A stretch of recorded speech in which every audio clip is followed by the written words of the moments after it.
Hi viewers, welcome to my channel. నేను మహాకుంభమేళకు వెళ్ళినప్పుడు జరిగిన కొన్ని ఇన్సిడెంట్స్ మీతో షేర్ చేసుకుందాం అనుకుంటున్నానండి. సో వీడియోలోకి వెళ్ళిపోదామా మరి. సో ప్రయాగ్రాజ్ జరుగుతున్న కుంభమేళకి మీకు తెలిసిందే కదండి, 140 ఏళ్ల తర్వాత వచ్చే మహాకుంభమేళకు కాబట్టి కోట్ల మంది జనాలు వచ్చే ప్లేస్ కాబట్టి. సో అక్కడ జరిగిన ఫస్ట్ ఇన్సిడెంట్ వచ్చండి, మేము స్నానం చేయడానికి వెళ్ళాము. ఎవరో సమ్ అన్నోన్ పర్సన్ స్నానం చేయడానికి వచ్చి అతను ఏం చేశాడంటే, అతని బ్యాగ్ మెట్ల మీద పెట్టుకుని స్ట్రైట్గా పెట్టుకుని సో స్నానం చేసి వచ్చేద్దాం అన్నట్టుగా పెట్టుకుని వెళ్ళాడండి. ఈ లోపున అతను డిప్ తీసుకొచ్చేలోపు ఆ బ్యాగ్ అనేది మిస్ అయిపోయింది. సో అక్కడ వాళ్ళందరినీ అడిగాడు. నెక్స్ట్ అక్కడ ఉన్న పోలీసులకి కానీ అందరికీ చెప్పాడు ఇలా బ్యాగ్ పోయిందని. సో అక్కడ మైక్లో అనౌన్స్మెంట్ జరుగుతుంది. ఆ మైక్లో అనౌన్స్మెంట్ ఇచ్చాడండి, మీకు కావాలంటే ఆ బ్యాగ్ తీసుకోండి, దాంట్లో ఉన్న వ్యాలెట్ మాత్రం ఇచ్చేయండి అని చాలా బతిమాలాడండి. సో ప్లీజ్ దయవుంచి ఎవరు ఇంత అజాగ్రత్తగా ఉండొద్దండి. ఎవరిని నమ్మి కూడా మీ బ్యాగ్స్ ఇవ్వద్దు. దూరమైనా పర్వాలేదు కానీ మీరు ఉండే రూమ్లోనే పెట్టుకొని కానీ మీ స్టే చేసే రూమ్స్లో, లేదంటే అక్కడ లాకర్స్ ప్రొవైడ్ చేస్తారండి. మీకు ఇంపార్టెంట్గా ఉండే బ్యాగ్స్ మాత్రం అందులో పెట్టుకుని స్నానం చేయడానికి రండి. ప్లీజ్ ఎవరు నెగ్లెక్ట్ చేయొద్దు. ఎందుకంటే అంత దూరం నుంచి వచ్చి మనం ఇలాంటి పొరపాట్లు చేస్తే చాలా బాధపడాల్సి వస్తుందండి. సో ఇది ఒకటి జరిగిన ఇన్సిడెంట్ అండి అక్కడ. సో సెకండ్ ఇన్సిడెంట్ వచ్చండి, అక్కడ గుంపుగా వస్తారు కదండి అమాయకమైన జనాలు. సో స్నానం చేయడానికి వచ్చే జనాలు అనమాట.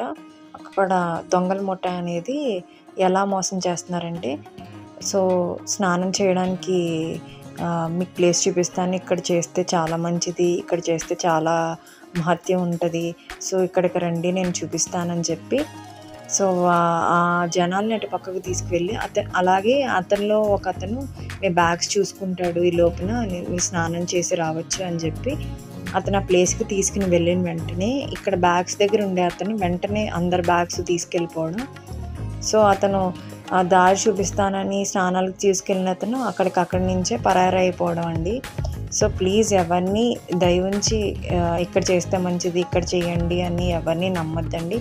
సో ఎక్కడ చేసినా మీకు పుణ్యమేనండి. ఈ ప్లేస్ చేయాలి, ఇక్కడికి వెళ్ళాలనేది ఏం లేదు. సో ప్లీజ్ ఎవరిని దయవుంచి నమ్మొద్దండి. సో ఇది కూడా అక్కడ జరిగిన ఇన్సిడెంట్ అండి ఒకటి. థర్డ్ ఇన్సిడెంట్ వచ్చండి, ఆంధ్ర నుంచి ఒక ఉమ్మడి కుటుంబం వచ్చారనమాట స్నానాలు చేయడానికి. సో అందులో ఒక పెద్ద ఆవిడ, కొంతమంది చిన్నపిల్లలు ఉన్నారన్నమాట. వాళ్ళని ఆ బ్యాగ్స్ దగ్గర ఉండమని చెప్పి మిగతా వాళ్ళందరూ స్నానం చేయడానికి వెళ్ళారనమాట. సో అప్పుడు కూర్చున్నప్పటికి ఒకేసారి క్రౌడ్ అనేది స్నానం చేయడానికి తెలిసిందే కదా ఎంతమంది, ఫ్రాక్షన్ ఆఫ్ సెకండ్స్లో పెరిగిపోయారు జనాలు అనేది.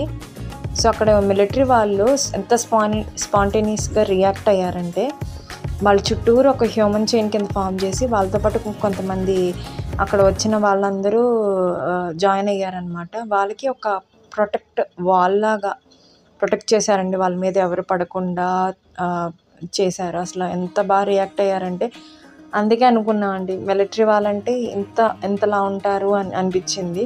ప్లీజ్ దయవుంచి ఎవరు గుంపుగా ఉన్న చోట కూర్చోవద్దండి. స్నానాలు చేసే ఘాట్ దగ్గర మాత్రం కూర్చోవద్దు, ఎవరు లేరని. సో మనం చెప్పలేమండి ఎప్పుడు ఎలా జరుగుతుంది అనేది. అక్కడ ఎవరు లేరని కూర్చుంటాం కానీ చెప్పలేమండి, సడన్గా కూడా వచ్చేస్తారు. సో ఆల్రెడీ అక్కడ ఇన్సిడెంట్ జరిగిందండి, తొక్కిసలాట్లో చనిపోయారు. సో ఇది దృష్టిలో పెట్టుకొని ఎవరు గుంపుగా ఉన్న చోట కూర్చోవద్దు. అలాగే పెద్దవాళ్ళు కావచ్చు, చిన్నవాళ్ళు కావచ్చు, వాళ్ళని గుంపుకి కానీ కొంచెం దూరంలోనే ఉంచండి. తెలియదు కదండి ఎప్పుడు ఎలా ఉంటుంది అనేది. సో జనాలు అనేది ఫ్లోటింగ్ చెప్పలేము, ఎంతమంది ఉంటారంటే అసలు ఎంతమంది ఉన్నారండి. సో దయవుంచి ఇది దృష్టిలో పెట్టుకొని జాగ్రత్తలు తీసుకోండి. గుంపుకున్న చోటుకి వెళ్ళొద్దు, అక్కడ కూర్చోవద్దు, అక్కడ ఫామ్ చేయొద్దండి. ఇది జరిగిన దగ్గర నుంచి అక్కడ పోలీసులు కూడా ఎవరిని గుంపుగా ఉండనివ్వట్లేదు, నుంచోనివ్వట్లేదు కూడా అండి, వెంటనే పడుకోనివ్వట్లేదు కూడా ముఖ్యంగా. సో అందరినీ అక్కడ ఉన్న వాళ్ళందరినీ లేపేస్తున్నారు కూడా. సో మా ముందే ఇది చూసామండి జరిగిన ఇన్సిడెంట్ ఇది ఒకటండి. ఇన్సిడెంట్ ఇది దృష్టిలో పెట్టుకొని మీతో షేర్ చేసుకుందాం అనిపించింది. ఇంకొకటండి, మీతో వచ్చే వాళ్ళకి మీరు బ్యాగ్ ఇచ్చి స్నానం చేసి తర్వాత వాళ్ళని వెళ్ళమనండి. కానీ అక్కడ వాళ్ళని నమ్మి గానీ, మేము చూస్తాం మీరు వెళ్లి స్నానం చేయండి అని అన్నా కూడా నమ్మొద్దండి. ఎందుకంటే అది మనకు తెలియని ప్లేస్‌లో మనం తెలిసినా కూడా నమ్మలేని పరిస్థితండి. ఎందుకంటే మనం ఇబ్బంది పడలేము అంత దూరం కష్టపడి అంత దూరం వెళ్లి మనం ఇబ్బంది పడలేం కాబట్టండి. సో, దయవుంచి జాగ్రత్తలు తీసుకోండి. జాగ్రత్తగా వెళ్ళండి, జాగ్రత్తగా రండి. ఎవరిని ఇబ్బంది పెట్టొద్దు, మీరు ఇబ్బంది పడొద్దు. ఇలా అంటున్నానంటే అండి, అక్కడికి చాలామంది నాగ సాధువులు, చాలామంది సాధువులు కూడా వస్తారండి ఈ కుంభమేళాకి. సో, మేము కూడా చాలామందిని చూసాము. వాళ్ళు మా పక్క నుంచి నడిచి వెళ్ళడం కూడా మేము చూసామండి. సో, అక్కడ ఉండేవాళ్ళు జనాలు బాబా మాకు ఆశీర్వాదం ఇవ్వండి అని వాళ్ళని ముట్టుకోవడం, వాళ్ళ వెనకాల వెళ్ళడం, పరిగెట్టడం అటువంటివి చేసేవారండి. సో, వాళ్ళు రియాక్ట్ అయితే ఏమవుతుందో చెప్పండి మీరే. సో, వాళ్ళు కూడా ఎంతో దూరం నుంచి వచ్చారు ఇక్కడికి. సో, మనం ఏంటంటే వాళ్ళని ఇబ్బంది పెట్టడం, వాళ్ళని టచ్ చేయడం లాంటివి ఏం చేయొద్దండి. వాళ్ళని ఇబ్బంది అసలు పెట్టొద్దు. ప్లీజ్ దయవుంచి వాళ్ళని చూడండి కానీ, వాళ్ళని ముట్టుకోవడం కానీ, లేదా వాళ్ళకి ఆశీర్వాదం ఇవ్వమని కానీ ఇబ్బంది పెట్టొద్దు. సో, ఆల్రెడీ మా పక్క నుంచి ఒక నాగసాధు వెళ్ళడం మేము చూసాం అనమాట అండి. సో, ఆయనతో పాటు మేము నడిచాం కానీ ఆయన ఇబ్బంది పెట్టలేదు, మేము తాకలేదండి. సో, ఆయన ఎంత ఫాస్ట్గా అంటే హర హర మహాదేవ్, హర హర మహాదేవ్ అనుకుంటూ వెళ్ళిపోయారండి. అసలు మీరు చూడొచ్చు ఈ క్లిప్పింగ్స్లో. మంది కాళ్ళ మీద పట్టడం, ముట్టుకోవడం, అతను కూడా టచ్ చేయొద్దు అని చెప్పి దూరంగా జరగడం. సో, చూడండి కానీ ఇబ్బంది పెట్టొద్దు ప్లీజ్ దయవుంచి. ఇది కూడా దృష్టిలో పెట్టుకోండి. జాగ్రత్తగా వెళ్ళండి. అక్కడ క్రౌడ్ అనేది చాలా బీభత్సంగా ఉందండి. అసలు చాలా జాగ్రత్తగా వెళ్ళాలి.